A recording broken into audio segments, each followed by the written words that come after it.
al siglo XXI, al contexto donde nosotros vivimos, donde hay una palabra que está volando a cada momento y nos las encontramos en cada momento. ¿Cuánto lo ha escuchado? Salud mental. Salud mental. Es la palabra del día. Es la palabra del momento. Porque realmente eso es lo que Pablo está diciendo. Tenemos que corregir. O sea, Pablo está diciendo, la palabra corregir en el original lo que quiere decir es enmendar todos aquellos traumas. ¿Qué traumas? Los traumas que heredamos de Adán y Eva, de la caída del ser humano. Si usted leyó si usted va a leer ahora durante la semana los primeros versículos, usted va a encontrar una lista de traumas, de situaciones que se encuentra la raza humana, que si usted los mira, usted dice, wow, a la verdad que todavía estamos en la misma situación. Alguien que me lea del versículo 2 en adelante. Un voluntario, una voluntaria. Alguien que me lea del versículo 2 en adelante. Segunda de Timoteo, capítulo 3, versículo 5 en adelante. Y así no se me duermen, así los tengo aquí, todos juntos. Un voluntario, una voluntaria, ¿no? ¿Alguien lo tiene? Ok, sí, hermana. Sí, en adelante, sí. Sí.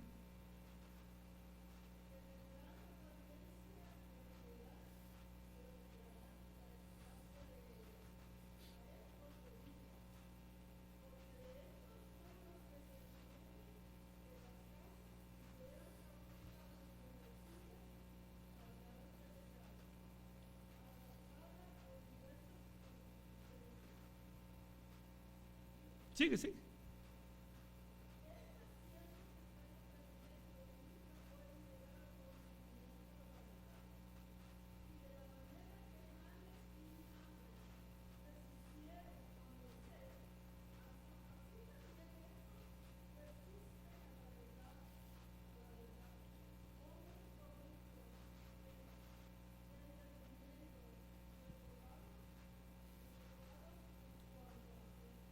Amén, amén. Ya usted ve la lista de las situaciones sociales que patentiza ese versículo. Estas son situaciones meramente sociales. Y aquí podemos añadirle a esta lista muchísimas cosas más, ¿no? Racismo, machismo, violencia doméstica. ¿Qué más podemos añadirle? Todo este sistema social en el cual vivimos que se ha degenerado después de la caída del ser humano, donde entró la maldad y distorsionó el propósito de Dios en la tierra. Por lo tanto, Pablo le está diciendo a este joven Timoteo, es bien importante que esa palabra que tiene la fuente en Dios, que es producida por Dios, que es fuera, extraterrestre, o sea, no se produce en el mundo del conocimiento de las universidades de los griegos. Esta palabra que hace una diferencia entre la academia humana y la academia divina. Y por eso es que dice, toda palabra de Dios es inspirada. O sea, Pablo quiere estar seguro que todo esto proviene de la academia de Dios, del conocimiento de Dios. Y empieza a decir, es bien importante que para un problema humano tiene que haber una solución divina. Para un trauma humano tiene que haber una intervención de Dios. Creo que estamos en el momento de una crisis de salud mental. Una crisis sin retroceso.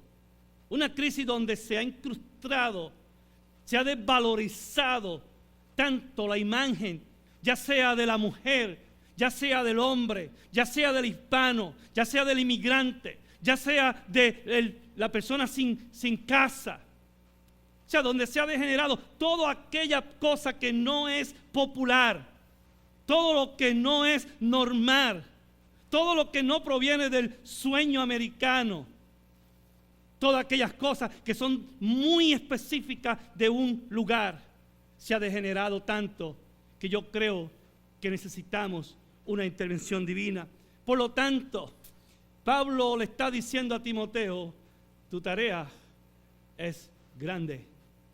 Por lo tanto, el Espíritu nos está diciendo, nuestra tarea es grande, pero para esto tenemos que prepararnos, para enfrentar toda esta situación, para enfrentar todo este dolor, todo este quebranto. ¿Usted se imagina el dolor y el quebranto que han sucedido después de tantos desastres durante la historia humana?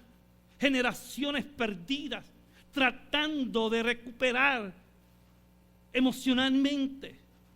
Hogares destruidos, tratando de recuperar emocionalmente. Nosotros, en nuestra jornada de emigración, tenemos que acostumbrarnos a otro país, a otra cultura, a otro lenguaje, a otro contexto, tratando de recuperar lo que teníamos por tantas situaciones que ya creo que son bastante claras entre nosotros. Por lo tanto, y la última, Pablo le dice, la Biblia es útil para instruir en justicia. Y aquí está conectada con la anterior, pero la anterior es como tipo más personal, es como tipo más individual. La segunda, Pablo dice, tenemos que instruir en la justicia social. Gracias, hermanos. Sí. Tenemos que atender nuestros hermanos, nuestras hermanas. Tenemos que atender nuestra colectividad. Tenemos que atender nuestra sociedad. Y hay pecados individuales que llegan a lo más profundo del corazón. Pero hay pecados sociales que degeneran, dañan, lastiman toda una sociedad. Y muchas veces nosotros los evangélicos, nosotros los cristianos, muchas veces entendemos el perdón de Dios en la cruz por mi pecado individual. Pero muchas veces tenemos que orar y decir, Señor, hemos pecado delante de ti, perdónanos. Hay diferentes denominaciones protestantes que dentro de sus servicios vienen, se humillan delante de Dios, no solamente como individuos, sino como iglesia, como pueblo, y piden perdón a Dios como pueblo. Tenemos que empezar a decir, Señor, perdónanos como generación. Hemos pecado delante de ti. Yo siempre le digo a mi hijo, que es un Gen Z, generación Z, yo siempre le digo, perdona a mi hijo, porque mi generación destruyó su generación. No le dimos el mejor recurso, y quizás económico sí, pero a veces no les practicamos los valores realmente que nosotros tenemos que enseñarles a ellos. Porque a mí nunca se me enseñó a escuchar. Mi papá me decía, tú tienes que corregir. You gotta go, right? You gotta talk, you gotta teach. He never said you gotta sit down and learn. Tienes que sentarte y aprender. Desde chiquito, estaba diciendo anteriormente que el segundo día me llevaron a la iglesia. Literalmente. Segundo día que nací me llevaron al altar de Dios. Desde ese momento, 57 años después. Just like energizing, right? Like energizing, right? Like, keep going. Pero muchas veces tenemos que detenernos y escuchar a nuestros hijos. Escuchar a esta generación. A ver qué tienen que decir ellos, porque tienen muchas cosas que decir. Especialmente en la justicia social. Porque ellos están participando, ellos están experimentando todos estos cambios que están pasando en nuestra nación y en la nación de donde nosotros procedemos. Cambios constantes. No simplemente de sistemas políticos y de gobiernos que vienen y van, sino de tiempos cambiantes. Tenemos que escucharlo, tenemos que sentarnos. Ellos también son mensajeros de Dios. Ellos también participan en esa creación de Dios. Por lo tanto, es bien importante que a través del Espíritu Santo nosotros empecemos a trabajar en esta colectividad. Así que estamos en una barca. Todos nos vamos a ir juntos, porque este planeta nos pertenece a todos.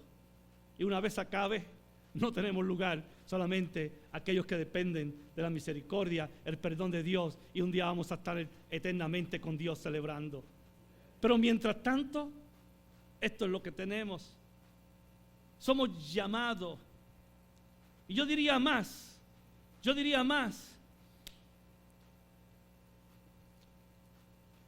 yo no sé hasta cierto punto qué relación Pablo tenía con la profecía del Antiguo Testamento, porque Pablo era un fariseo, ¿no? Pablo era uno de la élite, era de los que abusaban, ¿no? Ustedes saben lo que hacía antes de convertirse, ¿no? De su experiencia, abusando de las otras personas. Eran los que gobernaban, los que las cosas tenían que hacer tal y como el gobierno lo decía. Y regresando al pensamiento crítico, ¿no? A la exhortación anteriormente, ¿no? A reprender. Pensamiento libre, ¿no? Podemos opinar. Pero Pablo, como fariseo, no dejaba que nadie opinaba. No dejaba que nadie podía desarrollar su propio pensamiento. Tenían que vivir de acuerdo al judaísmo. Si no se vivía de acuerdo al judaísmo, pues había que exterminarlo.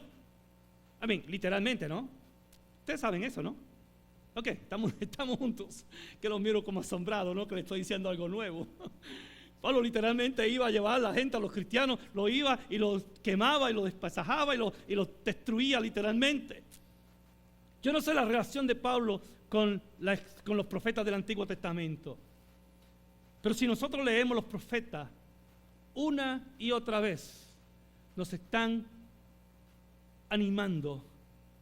La profecía del Antiguo Testamento va directamente a proclamar, hacer una proclamación del pecado, no los domingos en 4 paredes, sino por las calles, en las ciudades, en los lugares de gobiernos, en los lugares religiosos. Al contrario, si el ministerio profético, tal y como lo pasaba en el Antiguo Testamento, se daba en este contexto, quizás por ahí se acercaba un profeta y nos profetizaba el pecado que nosotros estamos haciendo. O sea, la profecía del Antiguo Testamento era una declaración en contra de la injusticia social. Usted lo ha leído a Jeremías, usted ha leído todos estos profetas. Dice, le han robado a los pobres, han menospreciado, están abusando. Y todas estas cosas, todos estos problemas y todas estas situaciones sociales del Antiguo Testamento. Por tanto, para mí la palabra instruir tiene esa connotación. El hecho de que Pablo escribiera y dijera en una vida de rectitud. Una vida de rectitud no es los dogmas cristianos. No es la regla que nosotros ponemos para ser parte de la membresía de esta iglesia. La rectitud es vivir realmente como Dios destinó el propósito original antes de la caída. Una persona recta, una persona con carácter divino, una persona no contaminada con las ideologías, con las costumbres, con los contextos que se desarrollan en la raza humana. Por lo tanto, Pablo termina diciendo, la meta final de las Escrituras es esta en el versículo 17. ¿Para qué? Para que el hombre de Dios, para que la mujer de Dios, para que el joven de Dios, para que la jovencita de Dios, para que la niña de Dios, para que el niño de Dios, que esté capacitado y completamente preparado. ¿Para qué? Para hacer toda buena obra. Por lo tanto, cuando nosotros estudiamos, cuando nosotros analizamos, cuando nosotros reprendemos, cuando nosotros instruimos, el resultado debe de ser vivir una vida agradable delante de Dios. Y una vida agradable delante de Dios no es una vida agradable los domingos por la mañana o por la tarde. No es estar contento con la iglesia y reunir todos los requisitos para yo pertenecer a todos los clubes, a todas las asociaciones, a todos los que hace la iglesia. Es para que en el momento que yo esté escondido, que mi hijo me está viendo y que mi hija me está viendo, ella pueda decir, aquí yo tengo un modelo de Dios. Para que en el momento que nadie me está viendo, yo pueda demostrar que soy una persona de valores, que soy una persona de rectitud, que soy una persona que quiero agradar a Dios, que quiero vivir una vida cerca, junto al corazón de Dios. Ustedes saben qué Dios dijo de David, ¿right? ¿Qué dijo Dios de David? Que era, amén. Pero si usted lee la vida de David, dice, I don't think so. This guy was bad, right? ¿No? Este tipo era malo. Este tipo hizo lo que una persona, si un miembro de la iglesia, de mi iglesia, hace tal cosa, yo digo al pastor, hay que excomulgarlo. This guy's bad. It's bad apple. We gotta throw this guy out. Tenemos que ponerlo disciplina por los próximos 30 años. Usted ha leído la historia de David, right? Usted ha leído la historia de Saúl, right? Es más, Saúl era más recto que David.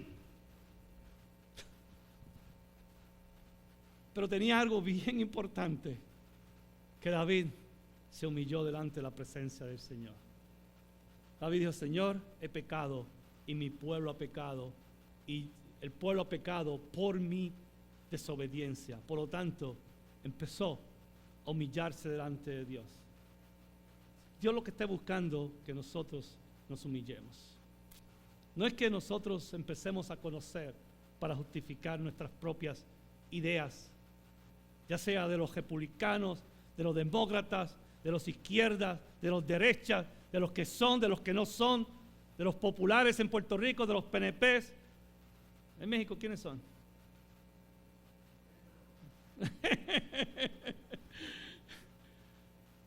Es para que nosotros entendamos que tenemos que humillarnos delante de la presencia del Señor. Por tanto, para nosotros humillarnos y para nosotros entender quiénes somos delante de Dios, es bien importante, primero, enseñar o aprender, ser reprendido, ser corregido y ser instruido, para empezar a humillarnos delante de la presencia de Dios. Porque me teme que nuestra arrogancia nos está destruyendo. Me teme que nos pensamos que sabemos muchas cosas. Con todo este sistema de informativa, con todas estas cosas. Yo me pensé que era un mecánico hasta que un problema de mi carro esta semana, ¿no? No lo pude resolver, tuve que consultar con otra persona. Pero Pablo nos invita a que nosotros nos humillemos delante de su presencia. Pablo dice, es importante, la palabra de Dios nos capacita, nos califica, nos prepara, nos hace competente, nos hace cavar para toda buena obra. Y nos prepara no solamente para que yo como individuo pueda tener estas cualidades, sino que también yo pueda tener suficiente provisión. La palabra es preparar. Suficiente provisión para que yo pueda darles a las próximas generaciones. Por lo tanto, creo que sí, tengo un propósito en esta mañana o en esta tarde, perdón, es que estas 4 palabras se nos graben en nuestra mente. Estas 4 palabras empecemos a reflexionar sobre ellas. Señor, yo quiero ser enseñado por ti. Yo quiero empezar a ser reprendido por ti. Redarguido, yo quiero pensar, yo quiero analizar. Espíritu de Dios, yo quiero ser corregido. Yo quiero que todas esas heridas, esos traumas empiecen a salir para poder ser una persona de rectitud. Porque hasta que yo no me realice, yo no puedo entregar mi vida a las manos de Dios. Bien importante que tenemos que conocernos a nosotros. Tenemos que entender qué es lo que nos molesta. entender cuál es el pecado que me ha destruido, para decir, Señor, aquí está delante tu presencia. Señor, perdóname, ayúdame a yo poder ser una mejor persona. Y después de todo, yo en poder ser capacitado, competente para la obra del Señor. Bien importante que toda esta experiencia va sujeta a la obra del Espíritu Santo. Tenemos el poder del Espíritu Santo. He visto cómo el Espíritu Santo ha sanado personas que no tienen remedio humanamente. He visto cómo Dios ha revolucionado internamente a personas y ha hecho de algo que no, de un vaso frágil, ha hecho algo que es increíble. Por lo tanto, es bien importante que en todo este proceso invitemos al Espíritu Santo.